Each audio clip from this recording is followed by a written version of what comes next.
আসসালামু আলাইকুম everyone, welcome to my channel. প্রায় প্রতিদিনই নাস্তার জন্য আমাদের সকালে রুটি পরোটা তৈরি করতে হয়। আজকে আমি আপনাদের সঙ্গে একটা ভিন্নভাবে পরোটা রেসিপি শেয়ার করব। আজকে আমি করব দুধ আর চিনি দিয়ে পরোটা। পরোটাটা অন্য যে কোনো পরোটা থেকে অনেক বেশি টেস্টি হয় আর সারাদিন ধরে কিন্তু একদমই সফট থাকবে। বাচ্চাদের টিফিনের জন্য কিন্তু আপনারা এই পরোটাটা দিতে পারেন। খুবই পছন্দ করবে। একদমই সহজ করে দেখানোর চেষ্টা করেছি।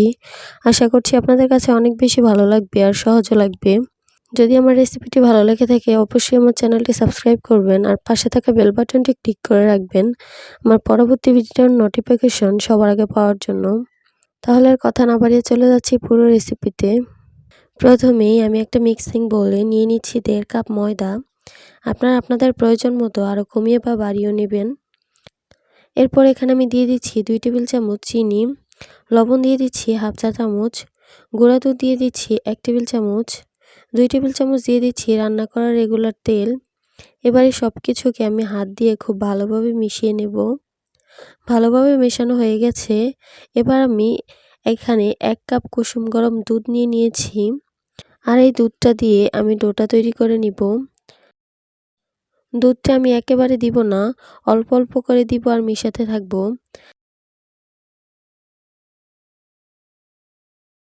আমার এখানে ডোটা তৈরি করা হয়ে গেছে।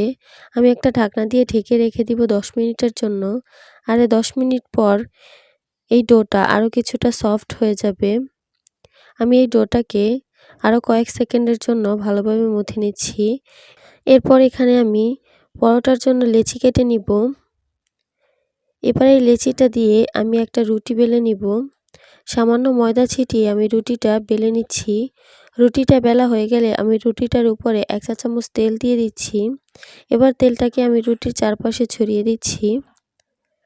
এরপর এখানে দিয়ে দিচ্ছি চিনি। চিনিটাকেও চারপাশে ভালোভাবে ছড়িয়ে দিচ্ছি। এবার দিয়ে দিচ্ছি গুঁড়ো দুধ। গুঁড়ো দুধটাকেও আমি খুব ভালোভাবে চারপাশে ছড়িয়ে দিচ্ছি। এবার আমি রুটিটাকে ভাঁজ দিয়ে দিব। প্রথমে আমি 2 পাশ থেকে দিয়ে দিলাম, এরপর বাকি 2 সাইড থেকেও হালকা করে ভাঁজ দিয়ে চেপে লাগিয়ে নিচ্ছি। দেওয়া হয়ে গেলে আমি সামান্য ময়দা ছিটিয়ে আবারও বেলে নিচ্ছি। দেখতেই পাচ্ছেন আমার একটা পরোটা কিন্তু বেলা হয়ে গেছে। পরোটাগুলিকে আমি অনেক বেশি পাতলা বা অনেক বেশি ভারী রাখবো না। নরমালি রুটি পরোটা আমরা যেভাবে বেলি এভাবেই বেলে নিব। এখন পরোটাগুলি ভাজতে চলে যাচ্ছি। চুলায় একটা প্যান বসিয়ে দিয়েছি। এই প্যানটাকে আমি মিডিয়াম হিটে গরম করে নিয়েছি হালকাভাবে। এরপর আমি পরোটা দিয়ে দিলাম।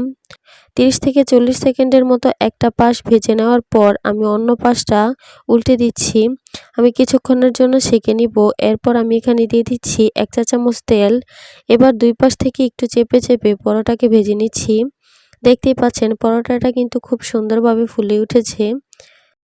আর ঠিক একইভাবে সবগুলো পরোটা আমি এভাবেই উল্টে পাল্টে ভেজে নিব।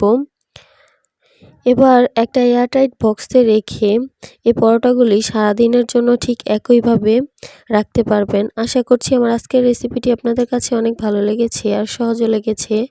আমার রেসিপিটি যদি ভালো লেগে থাকে অবশ্যই আমার চ্যানেলটি সাবস্ক্রাইব করবেন আর পাশে থাকা বেল বাটনটি ক্লিক করে রাখবেন আমার পরবর্তী ভিডিওর নোটিফিকেশন সবার আগে পাওয়ার জন্য।